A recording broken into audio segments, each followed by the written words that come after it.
कैसे हैं आप लोग। आप देख रहे हैं शाही पाठशाला और मैं हूं BK Singh. Daily hand written important current affairs लेकर आपके बीच उपस्थित होता हूं। तो आइए शुरू करते हैं। पहला है मॉर्निंग कंसल्ट पॉलिटिक्स इंटेलिजेंस 2022 में जारी रिपोर्ट के अनुसार दुनिया में सबसे लोकप्रिय नेता कौन हैं। तो दुनिया में सबसे लोकप्रिय नेता भारत के प्रधानमंत्री नरेंद्र मोदी हैं। 7वें स्थान पर है जो बाइडेन अमेरिकी राष्ट्रपति। तो ये याद रखिएगा कि मॉर्निंग कंसल्ट पॉलिटिक्स इंटेलिजेंस 2022 में जारी रिपोर्ट के अनुसार ये है। उसके बाद नेक्स्ट है भारत की पहली यूएनडीपी युवा जलवायु चैंपियन कौन बन गए हैं। तो ये बन गए हैं प्राजक्ता कोली। प्राजक्ता कोली है कौन। तो कंटेंट निर्माता है और अभिनेत्री है प्राजक्ता कोली। अच्छा, यूएनडीपी का मुख्यालय कहाँ पर है। तो यूएनडीपी का मुख्यालय है न्यूयॉर्क में। अब नेक्स्ट है पीएम नमो यानी प्रधानमंत्री नरेंद्र मोदी द्वारा कहां पर रामानुजाचार्य की 216 फीट की प्रतिमा स्टैच्यू ऑफ इक्वेलिटी का अनावरण किया जाएगा। तो ये हैदराबाद में किया जाएगा। यहां पर 2-3 बात याद रखिएगा। प्रधानमंत्री नरेंद्र मोदी ने इसका उद्घाटन करेंगे। इसकी ऊंचाई 216 फीट है, रामानुजाचार्य की प्रतिमा है और इसका नाम क्या हो जाएगा इस प्रतिमा का, स्टैच्यू ऑफ इक्वेलिटी। कहाँ पर होगा अनावरण, हैदराबाद में। अब नेक्स्ट प्रश्न है द अर्थ बायोजीनोम प्रोजेक्ट का मुख्य उद्देश्य क्या है। कभी कभी आपको क्या होता है कि बड़े ऑप्शन वाले प्रश्न पूछ दिए जाते हैं, उसी में से ये है आपका द अर्थ बायोजीनोम प्रोजेक्ट का मुख्य उद्देश्य क्या है।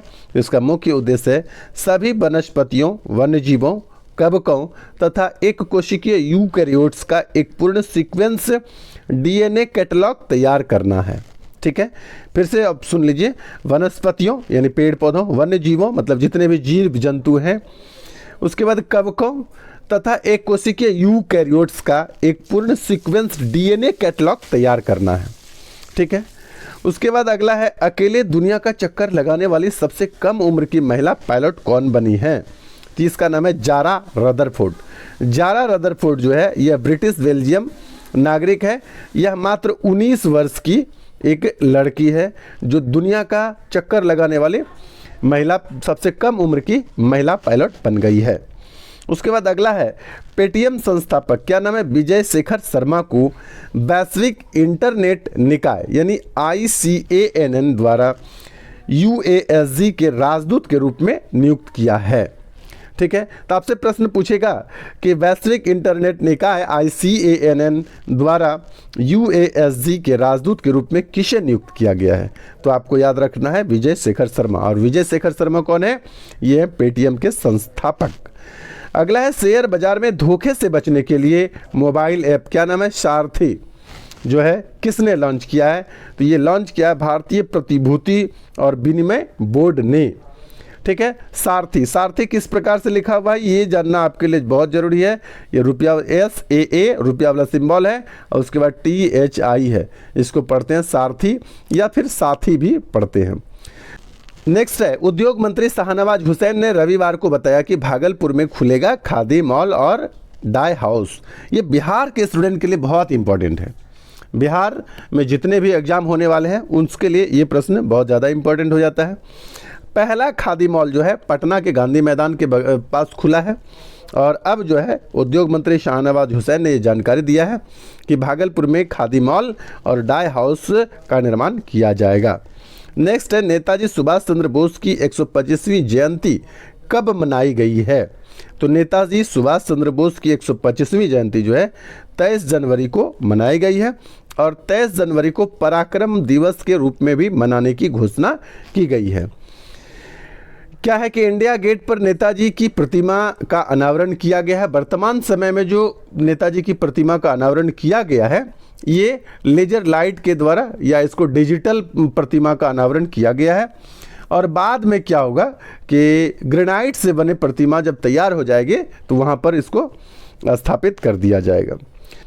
नेक्स्ट है किस देश के पूर्व प्रधानमंत्री को नेताजी पुरस्कार 2022 से सम्मानित किया गया है। तो इस जापान के प्रधानमंत्री पूर्व प्रधानमंत्री को नेताजी पुरस्कार 2022 से सम्मानित किया गया है। और क्या नाम है? Shinzo Abe. शिंजो आबे जो है वो जापान के पूर्व प्रधानमंत्री थे, उन्हीं को नेताजी पुरस्कार 2022 से सम्मानित किया गया है। अब नेक्स्ट है, हाल ही में ऑपरेशन खात्मा नामक पुस्तक किसने लिखी है? तो ऑपरेशन खात्मा नामक पुस्तक जो है ये अंसारी गंजू और अश्विनी भटनागर इन दोनों ने मिलकर लिखा है।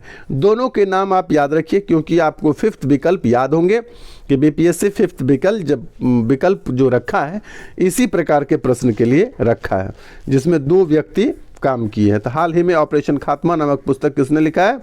तो आरसी गंजू और अश्विनी भटनागर, दोनों जो है यह पत्रकार है। होता क्या है कि जितनी भी घटना होती है उसके चश्मदीद यानी जो सामने से देख रहे होते हैं वो कुछ बोलते नहीं है बाद में, तो उनको प्रोत्साहित करने के लिए ये पुस्तक जो है ऑपरेशन खात्मा लिखा गया है।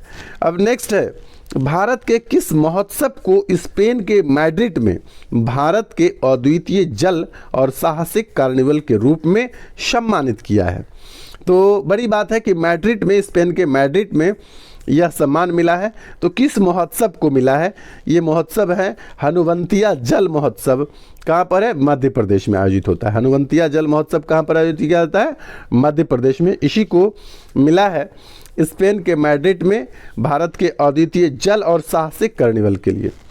अब नेक्स्ट है, नासा के अंतर्राष्ट्रीय वायु और अंतरिक्ष कार्यक्रम जो है IASP को पूरा करने वाली पहली भारतीय कौन बनी है? तो पहली भारतीय जो है जाह्नवी डांगेता बन गई है। तो जाह्नवी डांगेता नासा के अंतर्राष्ट्रीय वायु और अंतरिक्ष कार्यक्रम को पूरा करने वाली पहली भारतीय बन गई है। अब आइए आज का इतिहास। तो आज है आपका 24 जनवरी और 24 जनवरी का जो इतिहास है यहाँ पर लिखा हुआ है। तो 24 जनवरी 1950 को राष्ट्रगान जन गण मन और राष्ट्रीय गीत वंदे मातरम को अपनाया गया था। ये हो गया 24 जनवरी का इतिहास। और दूसरा है 24 जनवरी 1952 को भारत के प्रथम राष्ट्रपति के रूप में डॉक्टर राजेंद्र प्रसाद को चुन लिया गया था। तो ये 2 थे भारत के इतिहास, आज से रिलेटेड इतिहास। तो बने रहिए, लगे रहिए शाही पाठशाला के साथ। जो भी हमारे चैनल पर नए हैं चैनल को सब्सक्राइब कर दीजिए, अब उंगलियों को कष्ट दीजिए और वीडियो को लाइक कर दीजिए। आज के लिए इतना ही, धन्यवाद।